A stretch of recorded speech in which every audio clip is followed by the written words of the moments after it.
Assalamualaikum warahmatullahi wabarakatuh. Salam sejahtera untuk kita semua. Perkenalkan, nama saya Hikmah Handayani dengan NIM 210406. Baiklah, video ini saya buat untuk memenuhi tugas ujian akhir semester 2 ini dengan dosen pemampu Bapak Fadli Bil Ikram. Pada kesempatan ini, saya akan memaparkan dua materi dari dua mata kuliah. Yang pertama dari strategi pembelajaran di sekolah SD, dan kedua mata kuliah dari landasan pendidikan. Baiklah, untuk materi pertama yakni mengenai pembelajaran di sekolah dasar. Menurut definisi lama, yang dimaksud dengan belajar adalah menambah dan mengumpulkan pengetahuan.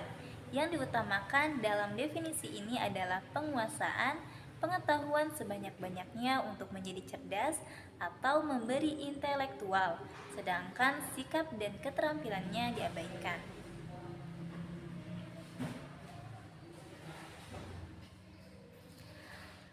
Hakikat belajar. Belajar dapat dikatakan sebagai suatu proses, artinya dalam belajar akan terjadi proses melihat, membuat, mengamati, menyelesaikan masalah atau persoalan, menyimak, dan latihan. Ada 4 pilar yang perlu diperhatikan dalam belajar. Yang pertama, ada learning to know, artinya belajar untuk mengetahui.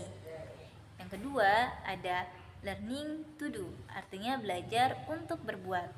Ketiga, ada learning to live together, artinya belajar untuk hidup bersama. Keempat, ada learning to be, artinya belajar untuk menjadi. Baiklah, kemudian faktor-faktor yang mempengaruhi hasil belajar. Keberhasilan belajar sangat dipengaruhi oleh beberapa faktor. Faktor-faktor tersebut dapat dikatakan atau dapat dikelompokkan menjadi dua kelompok. Yang pertama, faktor dari dalam diri siswa atau kita sebut intern yang berpengaruh terhadap hasil belajar, diantaranya adalah kecakapan, minat, bakat, usaha, motivasi, perhatian, kelemahan, dan kesehatan, serta kebiasaan siswa. Yang kedua, faktor dari luar atau ekstern yang mempengaruhi hasil belajar, diantaranya adalah lingkungan fisik dan non-fisik, termasuk suasana kelas dalam belajar seperti riang gembira atau menyenangkan, lingkungan sosial budaya, lingkungan keluarga, program sekolah termasuk dukungan komite sekolah, guru, pelaksanaan pembelajaran, dan teman sekolah. Baiklah, untuk selanjutnya yakni landasan antropologi pendidikan dalam pembelajaran landasan pendidikan. Dalam pembelajaran ini yang akan saya bahas mengenai sistem nilai budaya dan implikasi pendidikan yang berlandaskan antropologi di Indonesia. Menurut Klukon Kwenjaraningrat pada tahun 1974 membedakan sistem nilai yang dianut oleh masyarakat sebagai berikut. Yang pertama, sistem nilai terhadap hubungan manusia dengan alam. Dalam hubungan dengan alam, sistem nilai budaya manusia terbagi atas sikap pasrah terhadap alam, sikap yang berusaha menyesuaikan diri dengan kehendak alam, serta sikap yang berusaha menguasai alam.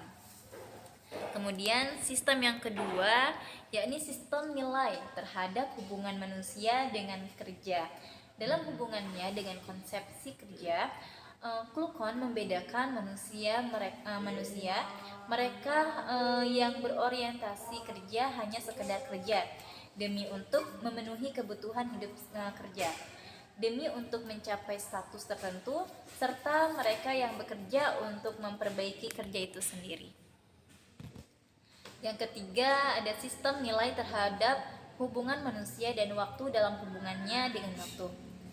Sikap manusia dibedakan menjadi 3, yakni sikap mental yang berorientasi pada waktu silang, sikap mental yang berorientasi pada masa kini, dan sikap mental yang berorientasi pada masa yang akan datang. Yang keempat, sistem nilai terhadap hubungan manusia dengan manusia lain.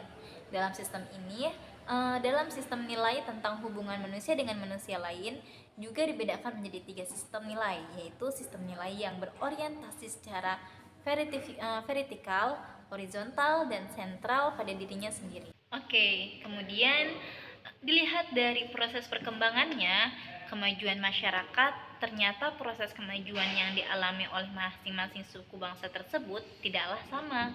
Meskipun di luar Jawa juga ada beberapa kerajaan di zaman sebelum penjajahan datang, namun soundtrack pemerintahan terutama setelah penjajahan datang berada di Jawa.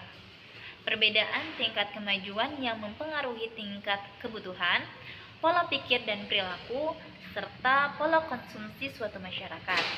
Di daerah perkotaan dan untuk kelas menengah ke atas, memberikan pendidikan untuk anak dari mulai tingkat pendidikan dasar sampai tingkat perguruan tinggi tidaklah merupakan suatu kesulitan. Namun, bagi masyarakat pedesaan serta dari lapisan bawah, meneruskan pendidikan merupakan biaya yang diperlukan untuk menempuh pendidikan yang lebih tinggi. Anak juga diperlukan sebagai sumber tenaga kerja.